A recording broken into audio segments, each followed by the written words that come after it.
I'm sorry all this stuff happened to you. I hope you don't mind that we're here.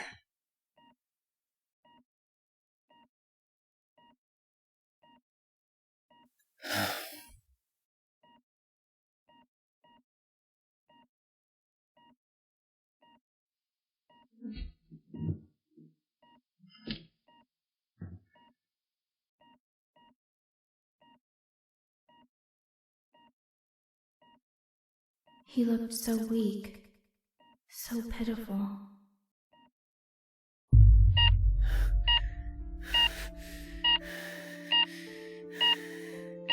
Nurse!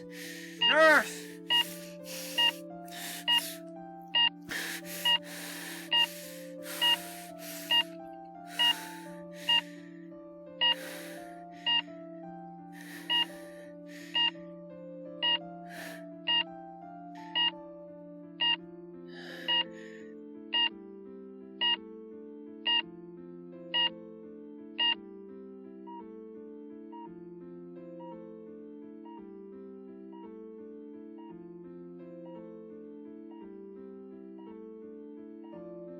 Jeez, Ginny. I'm sorry. Are you okay?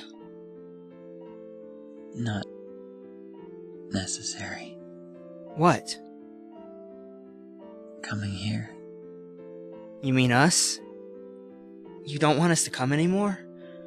I hope you don't mean that. No. Come. Alright, that's what we were hoping.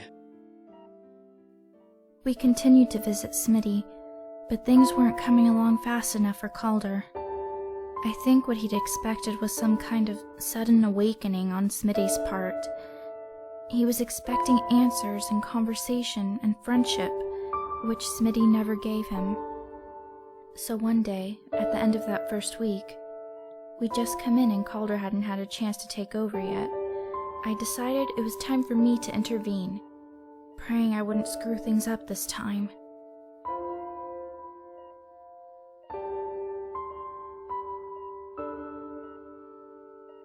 Smitty, I don't want to bother you, but I wonder if you'd mind helping me with my math? I'm getting behind. I wouldn't ask, but I really need the help. Yes. Yes, what? We're gonna work on my math. You sure you're ready for that? Calder, be quiet.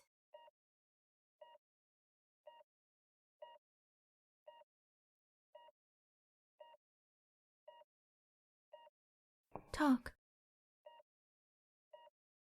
You can explain it to me in words now. You can do it if we go slow. I'll understand it better. Alright.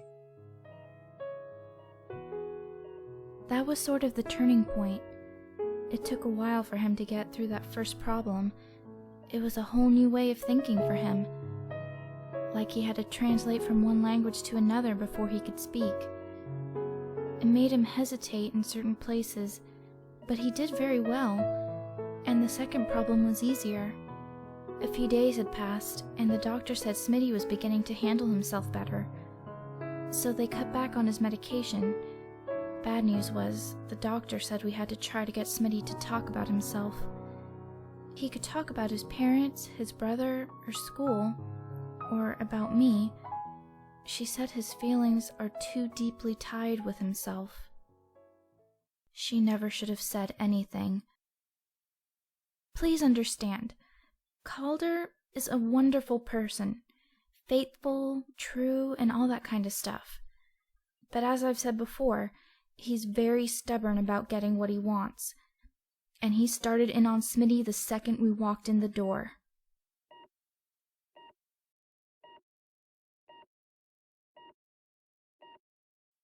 How you doing? Hey. Aren't you gonna tell me? Okay, what's the problem? Calder? No. Knock it off. Whatever this is, you gotta knock it off.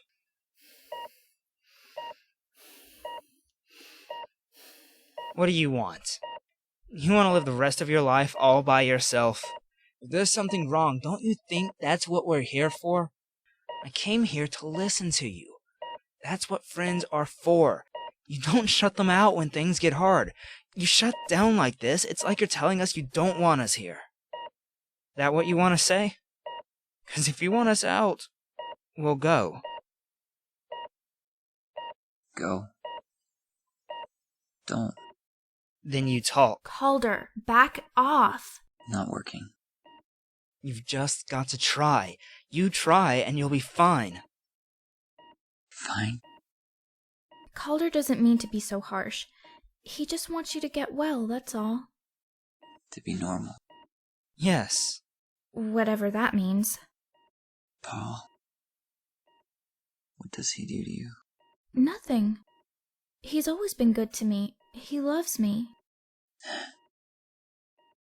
You're not the only one with trouble, Smitty. You're just more visible than most right now. Sometimes life is really kinda stupid, but wonderful things can happen too. That's why you want to be alive. Yeah, they certainly can. And what exactly are you thinking of? Sometimes you get to kiss beautiful blonde women. You finally kissed Hallie? Why didn't you tell me? Do I have to tell you everything? Was it good? I can't believe you asked him that. Some parts of me are normal. Oh, wonderful.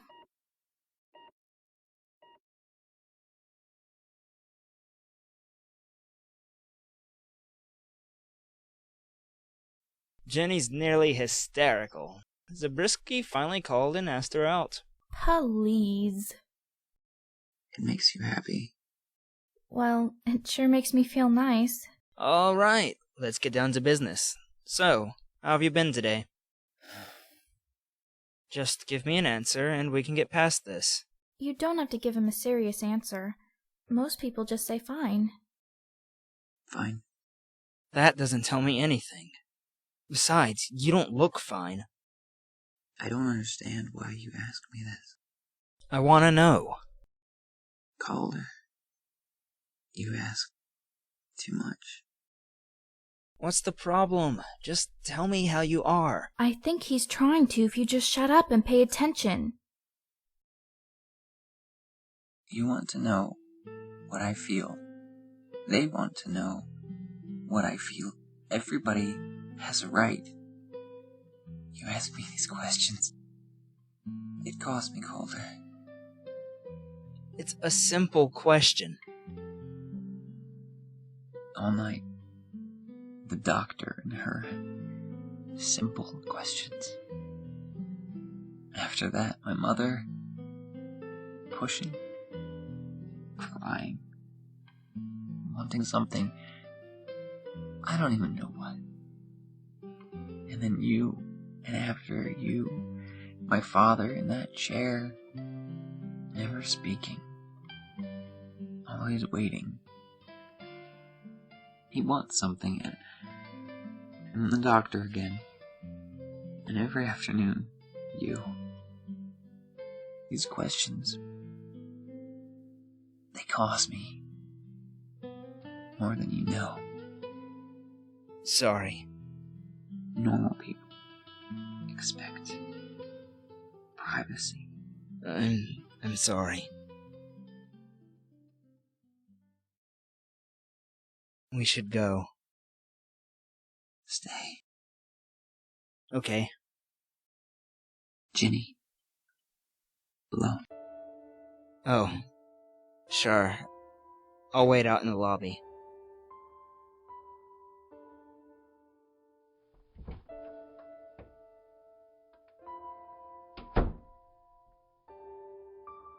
You hurt him.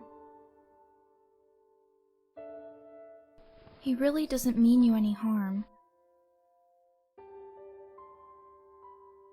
I can't tell you how much I regret that they ever pulled me back. You mean from being drowned? You don't mean... You're not serious.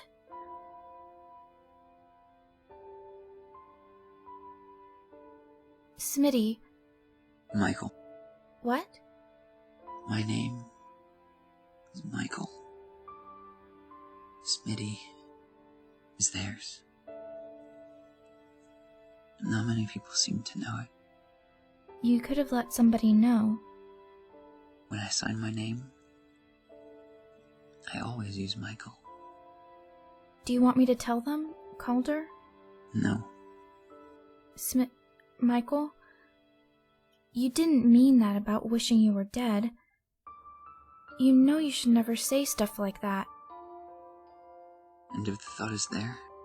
You just put it away from you. You just don't think it.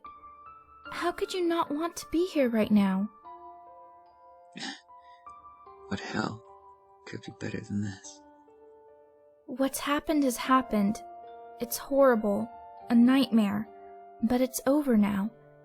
It's over. Whatever may happen to me, whatever I become, wherever I go, there will always have been this. Can't you just rise above it? Move on with your life? I don't think so. You're scaring me. You don't want to hear me.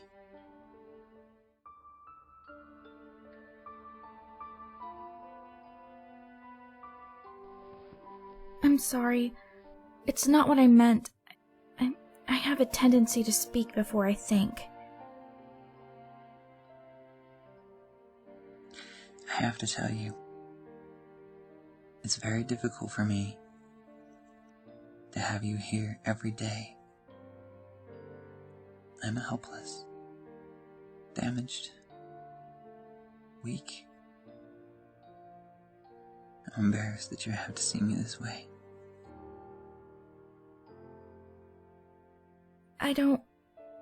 Are you saying you don't want me here? I know I'm not helping. I know I hurt you just now, but if you just let me come, I won't do it again. You can tell me anything you want. Just please don't tell me not to come. If you send me away, you'd be totally at Calder's mercy.